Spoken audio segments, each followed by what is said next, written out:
तो शुरू करते हैं नीट 2023 के इलेक्ट्रोस्टैटिक्स से कुछ क्वेश्चन से। तो आइए देखते हैं इस क्वेश्चन में क्या क्या गिवन है। हमें एक इलेक्ट्रिक डायपोल दे रखा है जो इलेक्ट्रिक फील्ड से 30 डिग्री के एंगल पे रखा हुआ है, उसका टॉर्क है 4 न्यूटन। तो हमें चार्ज का मैग्नीट्यूड फाइंड करना है अगर डायपोल की लेंथ 2 सेंटीमीटर है तो देखिए हमें पता है टॉर्क होता है P vector cross E vector is equals to PE sine theta. तो हमें टॉर्क की वैल्यू दे रखी है 4 न्यूटन, इलेक्ट्रिक फील्ड दे रखी है 4 इंटू 10 की पावर 5 2 इंटू 10 की पावर 5 न्यूटन कूलम इनवर्स, और थीटा दे रखा है हमें 30 degree. So torque is equals to P E sine theta में इसकी हम वैल्यू पुट करेंगे। So 4 is equals to P E की वैल्यू 2 इंटू 10 की पावर 5 और साइन 30 की वैल्यू 1/2। सो पी हो जाएगा 4 इंटू 10 की पावर -5। अब पी होता है charge into length.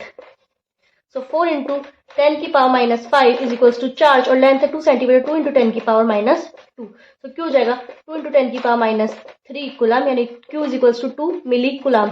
So option C is correct.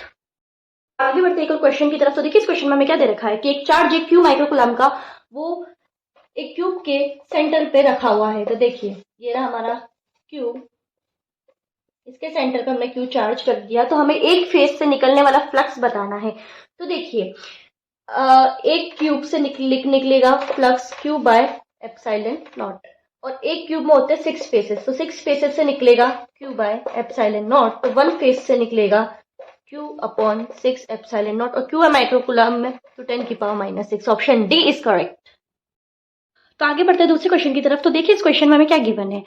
हमें दे रखा है कि कंडक्टिंग स्पेयर रेडियस आर का, उसको चार्ज करते हैं। तो देखिए एक कंडक्टिंग स्पेयर है, इसकी रेडियस है आर, अब इसको हमने कर दिया है चार्ज।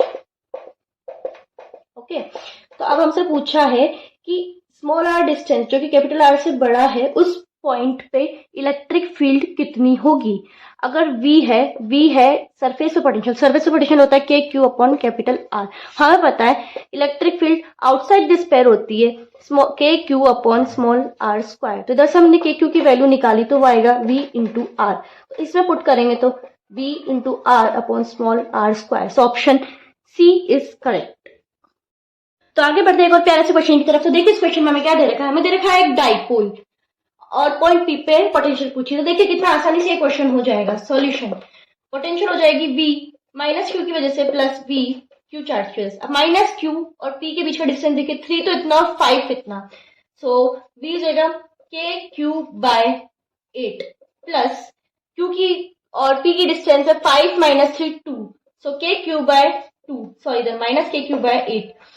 सो एलसीएम लेंगे 8, के क्यू आ जाएगा बाहर, -1 plus 4 is equals to 3 K Q by 8। So option D is correct.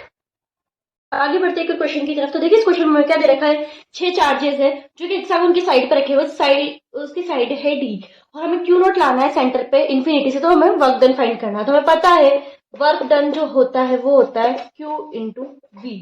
So Q naught और ये जो सारे पोटेंशियल्स होंगे इनका सम हम देखते हैं। थोड़ी सी ज्योमेट्री इसमें देखिए, ये जो एंगल होगा ये पूरा 120 होता तो आधा हो जाएगा 60, इधर का आधा हो जाएगा 60, तो ये बचा हुआ भी हो जाएगा 60। तो एक इक्विलेटरल ट्रायंगल बन जाएगा, और इक्विलेटरल ट्रायंगल में साइड्स होती है इक्वल। तो ये साइड अगर डी है तो ये भी डी हो जाएगी, ये भी डी हो जाएगी।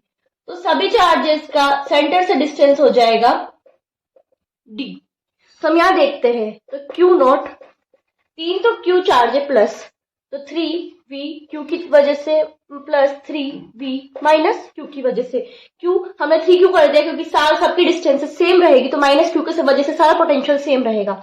तो यहाँ पे वर्क डन कितना आ जाएगा, Q not 3 K Q by D minus 3 K Q by D. So Q naught into 0 is equals to 0। So option B 0 is correct. तो आगे बढ़ते हैं अगले क्वेश्चन की तरफ। तो देखिए इस क्वेश्चन में हमें क्या दे रखा है। According to Gauss law of electrostatics electric flux through close surface depends on. तो हमें पता है कि गॉस लॉ का अकॉर्डिंग फ्लक्स होता है Q upon epsilon nought, Q enclose यानी enclose charge upon epsilon nought. तो क्लियरली ये तो दिख रहा है कि चार्ज के मैग्नीट्यूड पर ही डिपेंड करेगा। अब देखिए हम ऐसा सोचते हैं कि एक स्पेयर है उसमें चार्ज Q रखा हुआ है, एक क्यूब है उसके सेंटर पे चार्ज Q रखा हुआ है, और एक सिलेंडर है उसके अंदर चार्ज Q रखा हुआ है। तो जो हम देखेंगे तो तीनों से फ्लक्स होगा Q upon epsilon nought, Q upon epsilon not and Q upon epsilon nought. तो यहाँ से हमें पता चलता ना तो ये शेप पे डिपेंड कर रहा है, ना ये वॉल्यूम पे डिपेंड कर रहा है, ना ये एरिया पे डिपेंड कर रहा है। तो ये सिर्फ किस पे डिपेंड करेगा? Magnitude of charge enclosed. So the quantity of charges enclosed by the surface. Option B is correct.